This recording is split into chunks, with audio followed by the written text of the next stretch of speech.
Buenas tardes, Leonardo Fossati. ¿Cómo anda, Néstor? ¿Anda bien?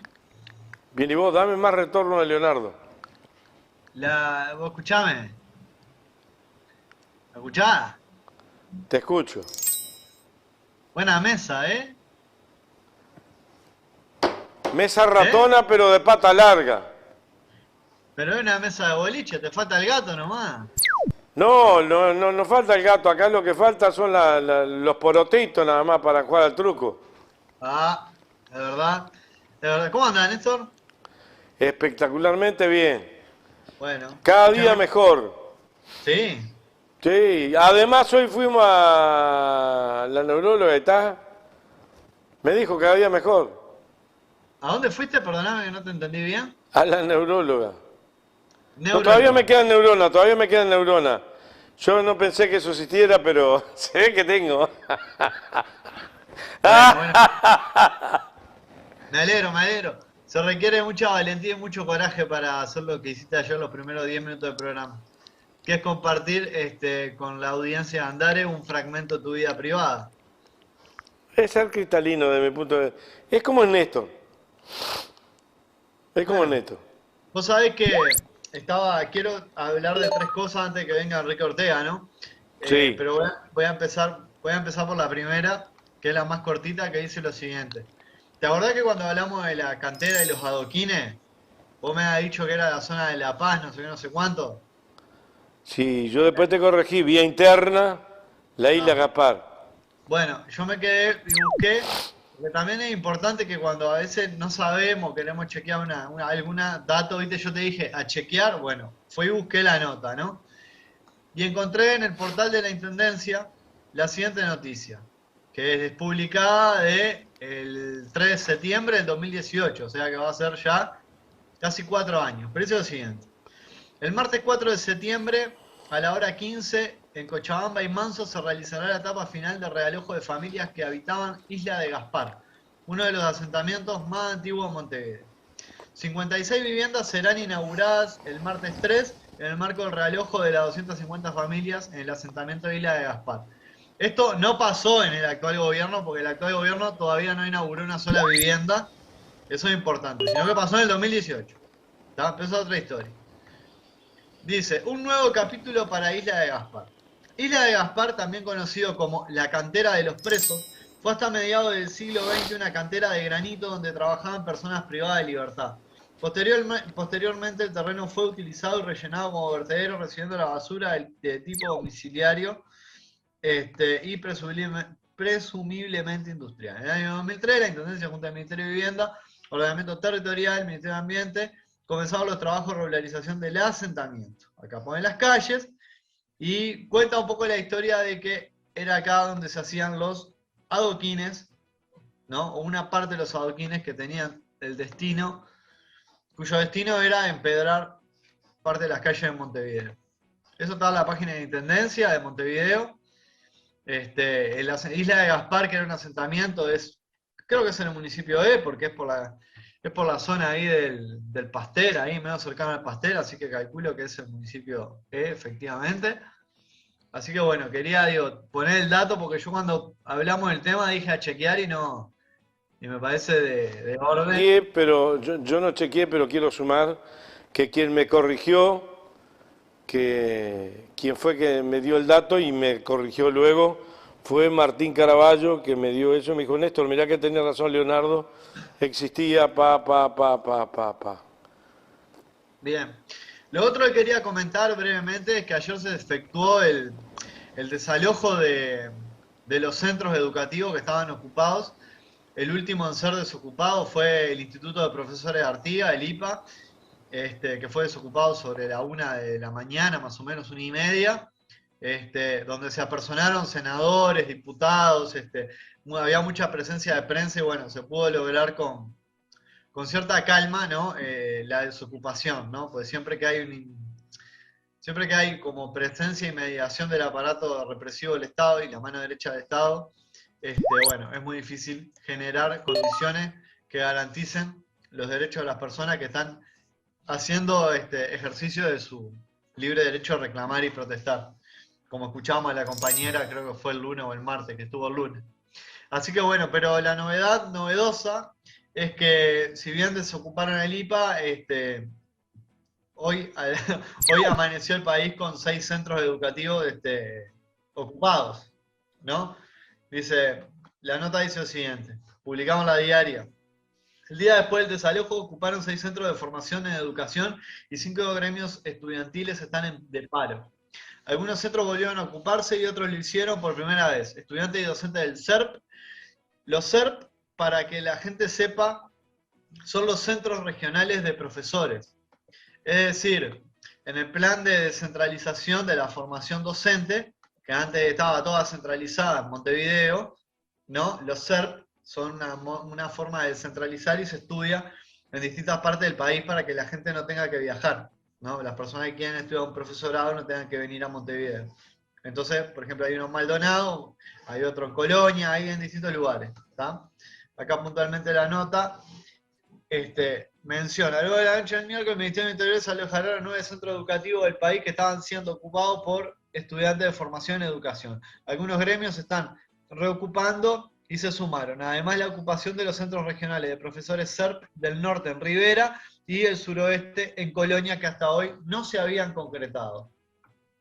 2 horas de la ocupación del centro de Colonia fue desalojado por funcionarios del Ministerio del Interior. Los estudiantes se movilizarán este jueves a las 15, o sea, ya pasó, del edificio del CERP hasta el centro de la ciudad. Con sede en Rivera, el centro de estudiantes y profesores del CERP del norte ocuparon desde las primeras horas de la mañana. En un comunicado, el gremio estudiantil manifestó que creen esencial la necesidad de unirnos a nuestros compañeros y futuros colegas de profesión de otros centros del país para posicionarnos frente a los atropellos que se pretenden institucionalizar por medio del nuevo marco curricular que atenta contra el desarrollo intelectual y profesional de docentes y estudiantes, precarizando las condiciones de trabajo, profesionalizando a futuros docentes y violando el principio de libertad de cátedra. Bien. En este marco aseguraron que las transformaciones educativas deben ser construidas escuchando la voz y actuando en conformidad con quienes son los actores de la educación. El orden estudiantil y docente, quienes ya se han pronunciado en contra de estas acciones e instancias, como las ATD, Asamblea Técnico Docente a nivel nacional, que no fueron tomadas en consideración. Por otra parte, consideraron que los desalojos que tuvieron lugar este miércoles confirman que el diálogo no existe. Por estas razones, los estudiantes se declararon en conflicto y esgrimieron en primera instancia su rechazo a las medidas represivas por parte del Consejo de Formación en Educación, el CFE, en busca del desalojo de los centros educativos. En esta línea, la eliminación de la libertad de expresión y la organización del estudiantado, así como la deslegitimación de la acción gremial y la censura. En cuanto a la reforma de la malla curricular, uno de los principales puntos de reclamo de los distintos gremios, los estudiantes de Rivera también lo rechazan porque apuntan a un perfil competencial y mercantil que afecta directamente a nuestra situación como estudiantes, generando una desprofesionalización de los futuros docentes.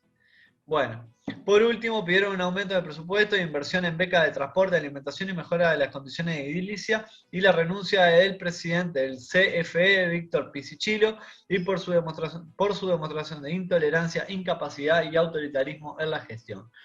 Eso es lo que está pasando hoy en Uruguay a nivel de lo que tiene que ver con la educación en el ámbito de la formación docente y lo que tiene que ver con la educación secundaria, ¿no? Que es donde generalmente ejercen los docentes, ¿no? Que se forman en los institutos de formación docente, ¿no? La UDELAR tiene otros criterios de formación docente que no son los mismos que se manejan a nivel del IPA y los centros de educación regional de profesores, ¿no? Los centros de educación de profesores. Entonces, claramente, como hablábamos el lunes, estamos ante un escenario de alta conflictividad, ¿no? Que recién, como quien dice, está empezando a materializarse, ¿no? Haciendo uso de, bueno, de las herramientas legítimas que poseen, ¿no? Como entrar en conflicto, ocupar un centro. ¿No qué? Yo escuchaba hoy de mañana. Déjame terminar la idea. Déjame terminar la idea y te dejo. Me dejas terminar la idea y te dejo. Si bien al principio se intentó demonizar la ocupación llevada adelante, bueno, por el CEIPA en el IPA, ahí en la calle Libertador y Nicaragua, el de Magisterio, por ejemplo, también, y de otros centros, salud, la respuesta que han encontrado es precisamente que se están ocupando otros centros educativos, ¿no? Y a su vez se están entrando en conflicto los gremios de liceos, ¿verdad? Los gremios estudiantiles de los liceos. Digo, esto es importante porque se intenta por todos los medios tratar de mostrar que el conflicto de la educación está compartimentado entre lo que tiene que ver el avance contra las organizaciones sindicales de docentes, tanto de primaria como de secundaria. A su vez después se intenta mostrar como cierta radicalización del conflicto por parte de la UDELAR, que también iba a marchar al Palacio Legislativo. ADUR estaba marchando, creo que hoy o mañana, junto con FUCBAN, creo que marchamos mañana viernes, al Palacio Legislativo por el aumento del presupuesto para la UDELAR, y ahora nos enfrentamos a la reforma de la malla curricular de la formación docente, ¿no? Y a su vez la falta de presupuesto para secundaria, ¿no? No solo para la formación docente, sino también para secundaria, ¿no? Y bueno, y la gestión que se está llevando adelante por parte de los directores del Consejo de Formación en Educación. Así que digo, para que veamos un poco que lo mismo que estuvieron toda la campaña rasgándose las vestiduras con el derecho a la educación de calidad, las 300 millones de escuelas de tiempo completo y todo lo demás, son las mismas personas que hoy en día están operando de manera totalmente desfavorable para con los agentes de la educación pública, porque hay algo que hay que ponerlo en escena y en el tapete, es que quienes integran esta coalición de gobierno, en su mayoría, potentados y oligarcas, jamás en su vida hicieron uso de los recursos de la educación pública. Sí se benefician porque docentes y matrículas docentes, ¿no? Que en alguna oportunidad le ha tocado a alguno de sus hijos, ¿no? Seguramente se formó en un ámbito de la institución pública. Pero bueno, estas personas que conciben la educación como una mercancía más y que intentan promocionarla y menoscabarla a fin de beneficiar la educación privada, ¿no? Están decidiendo el futuro de la educación de la mayoría de la población de Uruguay. Entonces me parece que es hora de empezar a activarnos en materia de reclamar cuál es el futuro de la educación que queremos. Cambio fuera. Un poco se me pasó el punto que quería marcar, pero vale la pena igual decirlo. Yo hoy de mañana escuchaba Canal 4 y la radio Carve, que lo transmiten por Canal 10. ¿Cómo es que la clase que está dominando mantiene? Hay que escucharlo por qué es y cómo hay gente que piensa así. En realidad, tanto Nogueira como el otro que está en polémica en el mar, Guillermo Lucich, hablaban de una manera, quien pueda ver de vuelta nuevamente, hasta despectiva de las ocupaciones. Como dice, ¿y qué logran? ¿Qué es una operación política? Porque ¿qué están logrando? Van, lo ocupan, van a desocupar de vuelta, siempre lo mismo, porque siempre no es de ahora, vienen de... Paso para el 4 y era un permanente asedio, desprestigio, despropósito. No era despropósito, era un propósito de desprestigiar las ocupaciones, que es el único reclamo que tienen los gurises para hacer. Y si es como gimnasia, al fin y al cabo, si así lo entienden que es como una gimnasia, no sirve como para desarrollarse intelectualmente, es decir, pelear por su derecho y que los ocupen. ¿Cuál es el problema? ¿Qué quieren? ¿Que tiren piedra? ¿Qué quieren? ¿Que se droguen? ¿Qué? No pueden pelear por sus derechos para decir, hacerlos partícipes de la educación. Bueno, sí, pero sabe que no se puede ocupar. ¿Y? ¿Cuántos de esos que están hablando en la televisión ahora no transgredieron leyes? Ellos están haciendo algo que está permitido por la Constitución, que es reclamar. Si no puede reclamar y lo van a desocupar, bueno, lo desocuparán y lo ocuparán de vuelta. ¿Y cuál es el problema de fondo? ¿Cuál es el problema de fondo? Si no es más que un desprestigio por parte de los canales privados de la televisión aérea, estuvieron y están desde ayer y antes de ayer. Lo que dijo la muchacha aquella que entrevistamos, ¿cómo se llamaba, Leonardo, te acordás? ¿Karina Sosa? No, Karina Sosa no, la muchacha de las ocupaciones. Jimena, del Seipa. Jimena. Como decía Jimena, hay lugares que no salen si no es por nosotros u otros programas parecidos. Y es un despropósito. En realidad es criminal lo que están haciendo algunos mandaderos de los programas de televisión. Pues son mandaderos políticos de los programas de televisión. Yo digo para alertar, no para hablar muchas veces de lo que está mirando el programa, que ya lo conocen, sino para que lo converse con los vecinos que van a la panadería, a la carnicería, que se están mal informando con los canales 4, 5, 10 y 12. Igual me gustó porque me dejaste el pie para el tercer tema que quería hablar, que era con el tema de la prensa. Y creo que estas personas, estas personas que ocupan altos lugares de visibilidad y que no dejan de ser panelistas, o sea, porque sinceramente tienen menos criterio que la muy interesante, o sea, las cosas que dicen es como, no tiene ningún sentido, o sea, ni siquiera muchas veces son datos basados en la realidad y no basta con que digan, yo tengo información, como dicen algunos, que me llegó, sí, a mí me puede llegar información que es un disparate, lo cual a mí no me da, tener un micrófono adelante no me habilita a decirlo y que eso automáticamente cobre un criterio de verdad o realidad, ¿no? Pero más allá de eso, que ya lo hemos hablado acá, creo que estas personas que integran los medios, que son panelistas, han tenido el privilegio de en su vida no haber tenido nunca la necesidad de luchar por nada, porque han tenido una vida bastante cómoda y muy poco sacrificada. ¿Por qué? Porque les ha tocado nacer muchas veces o en cuna de oro, ¿no? O cercano, ¿no?, a una cuna de oro, lo cual les ha dotado de ciertos privilegios, ¿verdad?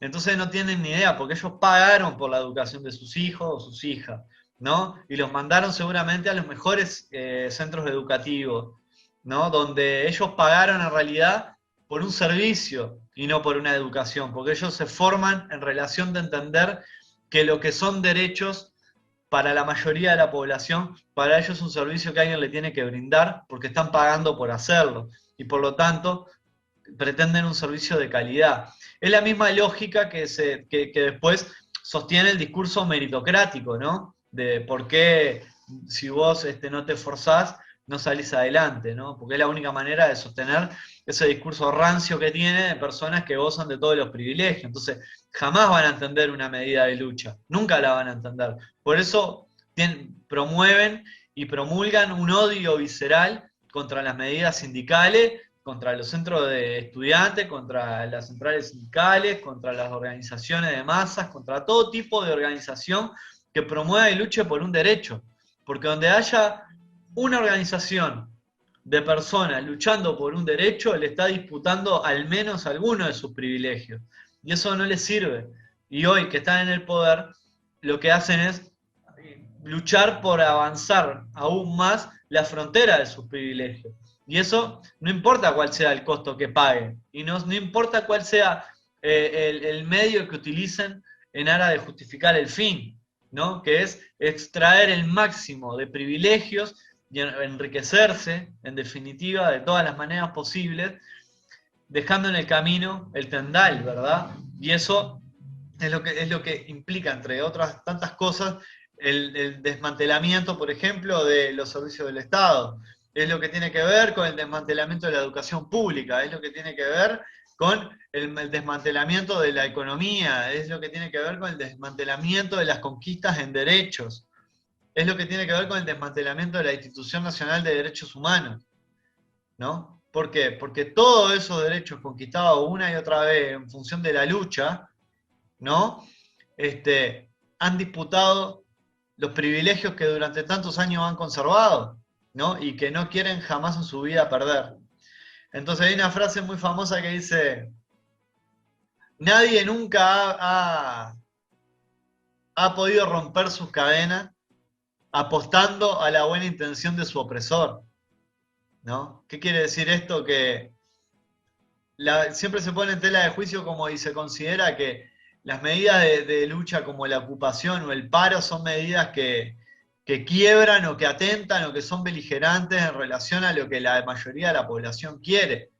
Y así se lo muestra y así se lo milita por parte de los medios, que son el 4, el Canal 10, el Canal 12, que son medios militantes del oficialismo, ¿verdad? Medios que militan fuertemente la línea de comunicación del oficialismo, ¿verdad? Y que tratan de mostrar una visión polarizante a fin de enemistar, ¿no? A los trabajadores y a las trabajadoras, enemistarnos, ¿no? Para que entre nosotros nos peleemos y demos la espalda o no prestemos atención como corresponde, ¿no? A quién es el que está moviendo o quiénes son los que están moviendo los hilos de este vaciamiento, ¿no? Que estamos viviendo hoy. Entonces, me parece que es hora de empezar a comprender y darnos cuenta y poder transmitirle a cada persona que estamos que los que están decidiendo el futuro de toda la educación de nuestro país es un conjunto de oligarcas y familias oligarcas, ¿no? Que explotan, ¿no? Y reverberan de privilegios, ¿no? De todo tipo, de clases, raciales, de todo tipo, de lo que se le ocurre, de género inclusive, ¿verdad? Y que están decidiendo el futuro de la educación de todas las personas que vivimos en este país. Y que no solo eso, sino que lo van a definir por muchos años más. Las reformas educativas en este país, desde la ley de educación, de puño y letra de la dictadura y tan promocionada por Sanguinetti, significó un grave retroceso dentro de la educación. Y las reformas posteriores también significaron pérdida de calidad y pérdida de autonomía, que posteriormente se logró conquistar y hoy en día están tratando de nuevamente corporativizar lo que es la educación pública en este país. Ya vi que se conectó Enrique, así que bueno, con esto con esto y un bizcocho. Sí, pará un poquito. Con esto y un bizcocho, te dejo a ti. Yo me retiro cuando vaya con la presentación de Enrique y los que me quedo escuchándoles. Bien, en el día de hoy la mesa representativa, que es el ámbito de dirección del PIT-CNT, acaba de resolver un gran paro general de 24 horas para el día 15 de septiembre. 15 de septiembre.